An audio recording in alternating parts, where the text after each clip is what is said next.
Now, Al Roney on Talk 1300.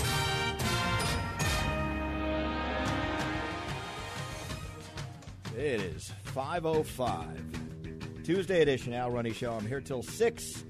Then the replay of Fred Dicker, Roger Hedgecock, the overnight stuff, and then back at it again with Paul Vandenberg in the morning. So, anyway, you can get a hold of me at 476-1300, but I have a guest on the line. I'm going to get right to her in a second. Don't forget, if you haven't caught it already, Albany2cents.com. My rant is up, farming and fracking. A little bit of farm aid picks for you, too. I was in PA. I did not see the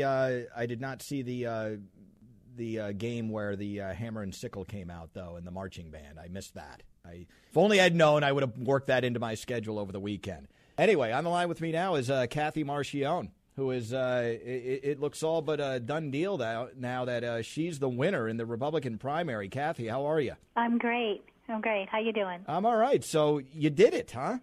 We did it, yes. Not I. We, a huge group of wonderful supporters, each one bringing their strength to the campaign, and we certainly were outspent a tremendous amount of money, but having so many supporters and being on the ground in a grassroots campaign really helped. Yeah, give us an idea of the difference in spending. To me, this is a lot like the Yankees might have the most money to buy their players, but it doesn't mean you're going to win having the most cash, and that certainly wasn't the case here.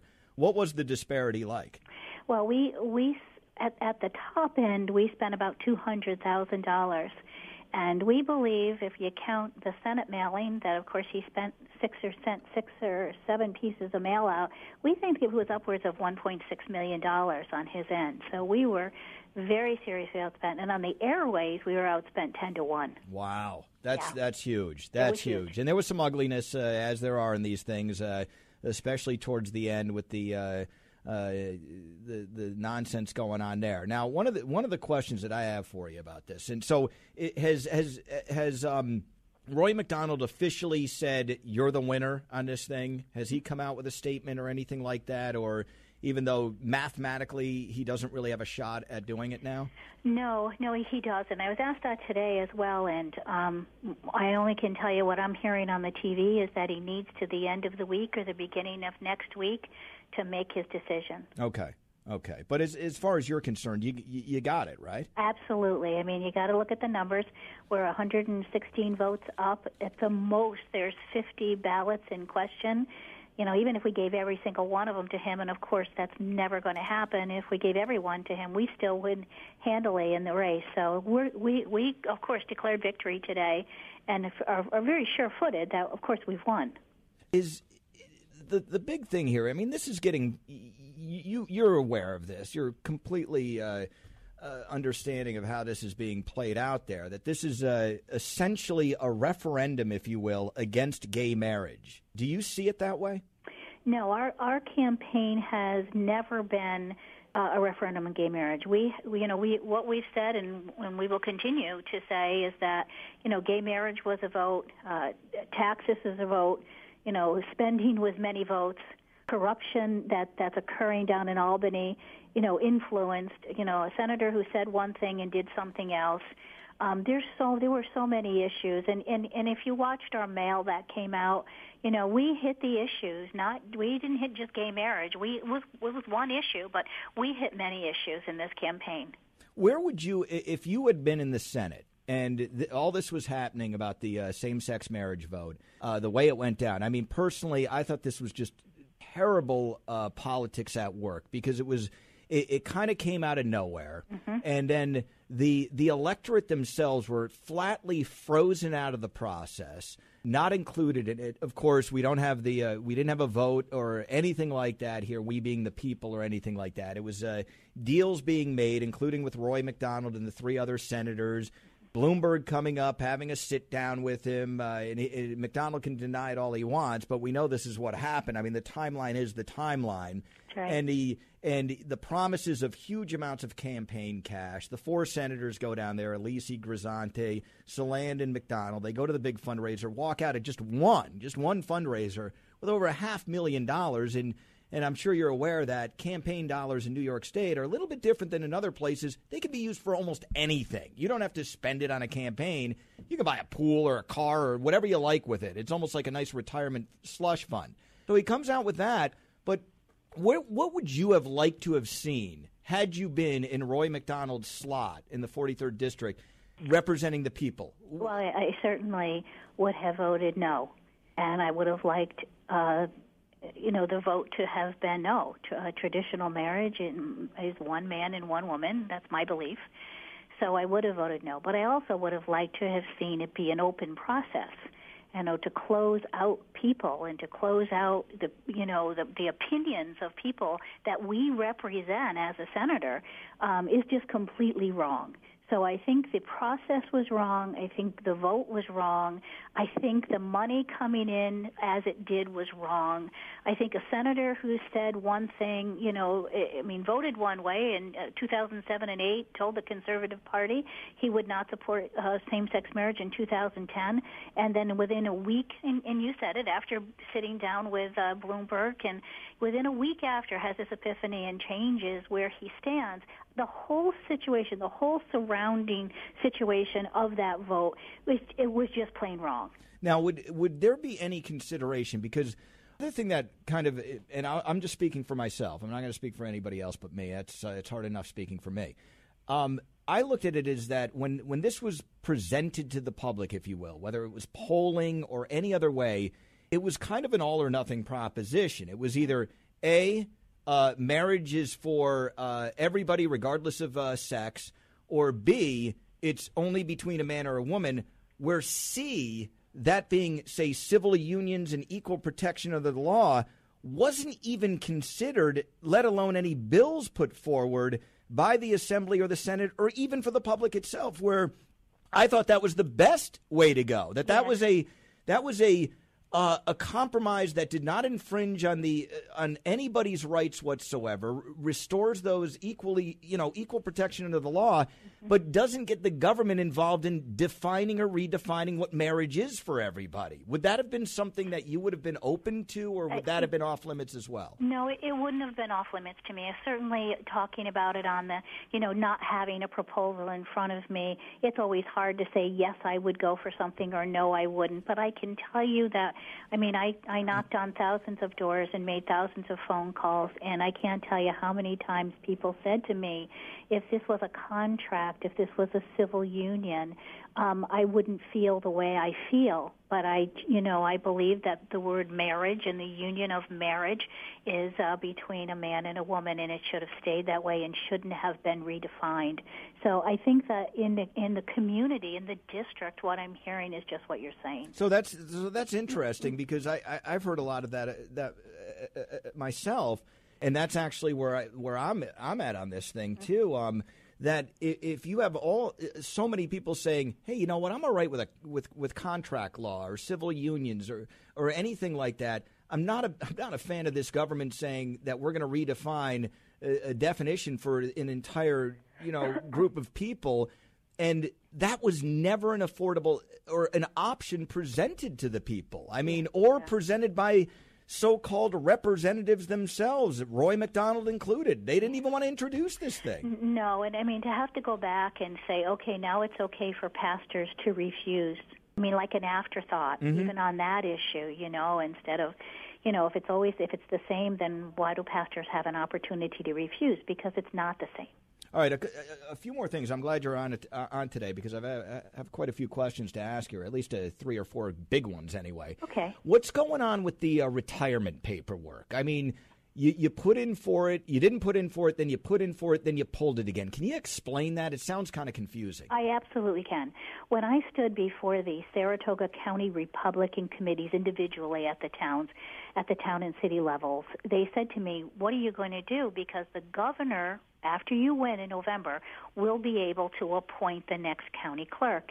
And I said to them, if I win the primary, I will vacate my seat before September 20th, And so that the county clerk for Saratoga will be on the November ballot. So the Democrats and Republicans will put up a candidate at that time and avoid having the governor being able to just give us a Democrat county clerk.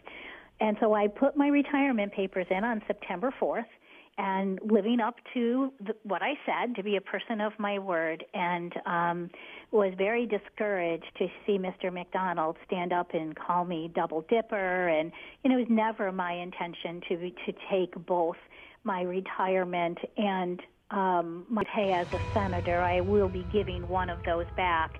And legally, the way it's set up right now, you could have done that. I could. Or you could do that. I mean, there are members of the Assembly and Senate and state and federal government who are doing the same thing. They've retired from one public sector gig and are receiving pay at another one. And school superintendents across the state are doing that as well. So it's not an unusual or illegal occurrence, but it certainly sounds, it's certainly something that we look at and go, that doesn't seem right. When is a retirement a retirement? Yes, and unfortunately, instead of people in my party saying, gee, she's being a woman of her word, and, I knew that was going to be somewhat of an issue when I did it, but I promised my party that I would vacate the seat if it was going to be difficult for my candidacy. That's the way it is. Once I say something, I'm a woman of my word, and I follow through on it. So what occurred was, in order for the vacancy to occur to be on the November ballot, you have to vacate the seat by September 20th. Well, I didn't know I won.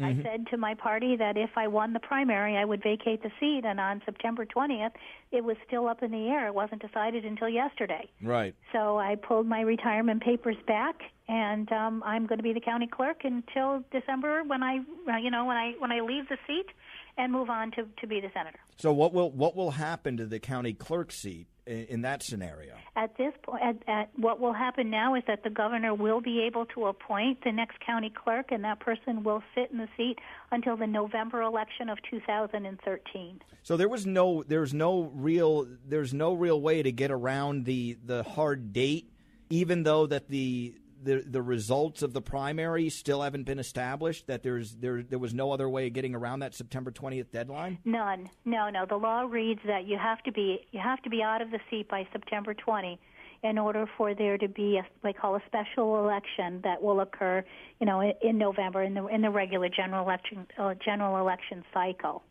So that's what happened. Okay. And I will tell you, I haven't decided whether I'm retiring or just moving on at that point, but I will assure people that although I know I can, I will only be taking either my pay and or my retirement, and I haven't decided which one that will be. Now, how would this work? Would you go Bob Riley and sprinkle out the cash to people to try to win over political favors, or just say, you can keep my pay state or New York State and do whatever you want with it? No, I don't think you can leave your pay. I think you have to take it. And, that's crazy. I would like to give it to charities of my choice. Okay, so you would go kind of Bob Riley style. I would, or I think Chris Gibson, does the same. Yeah, in Congress, he doesn't. Yeah, he doesn't. I think he actually, though, put in paperwork not to receive his retirement pay. I've talked to him about it before on a federal level that he was able to do that, but he told me once before that it was incredibly difficult not to get the money. Yeah.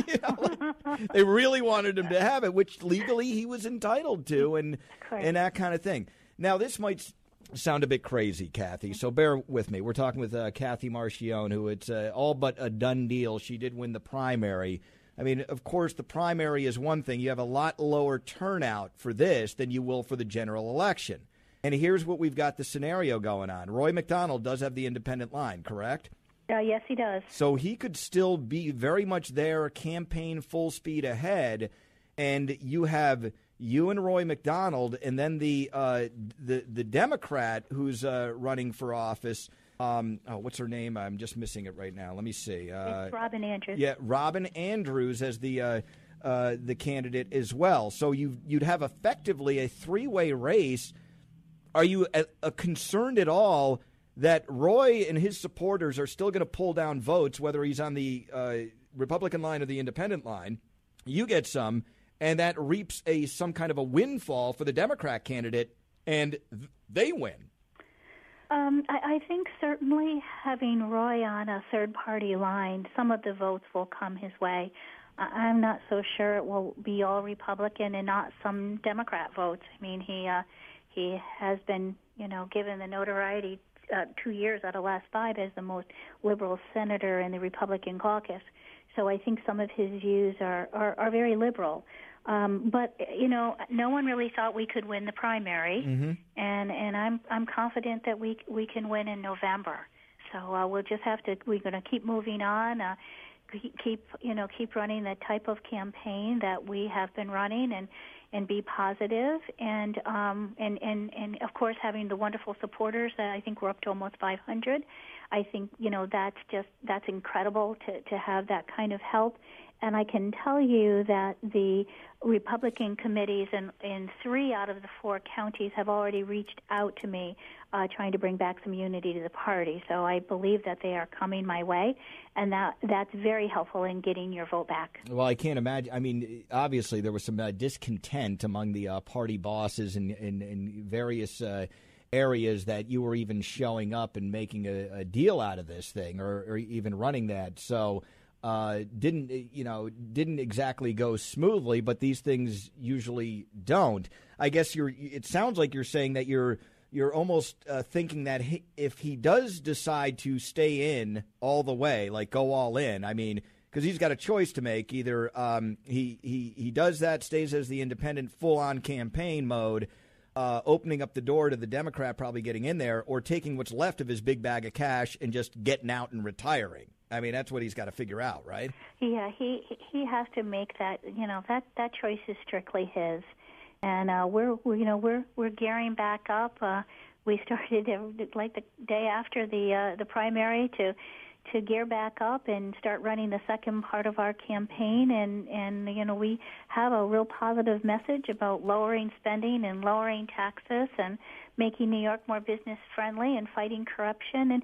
And when people hear our message, they're excited about it, and I think in November we'll be able to push that message through. I had this thought. I mean, because this is probably where I'm putting on a tinfoil cap a little bit, maybe. That this is actually a very brilliant plan by Bloomberg and Cuomo in how this broke down, especially when the same-sex marriage vote got close. You got the bagman Bloomberg who goes up and works and gets the money going, gets the money machine for. I mean, Jim Alisi wasn't ever going to run again anyway. This guy, I don't know if you know about his deal, but he went on somebody's private property, fell down, broke his leg, and then decided to sue them for that. Right. So he didn't have a lot of fans in his district anyway. So it was like a Hail Mary pass for him to go and take the cash and run, and that's what he did. He retired, and he still got all the money. Saland, downstate, very close. I mean, I think he's got a margin of victory less than yours on that end. So really close and a lot of heated. Grisanti, as crazy as that was, he didn't have any challenge at all. But here's what I'm saying. So you got Bloomberg working for Cuomo in a sense as being his money point man and getting the same-sex marriage vote. They need those Senate votes, else it doesn't get anywhere, and you don't get that political feather in the cap, right?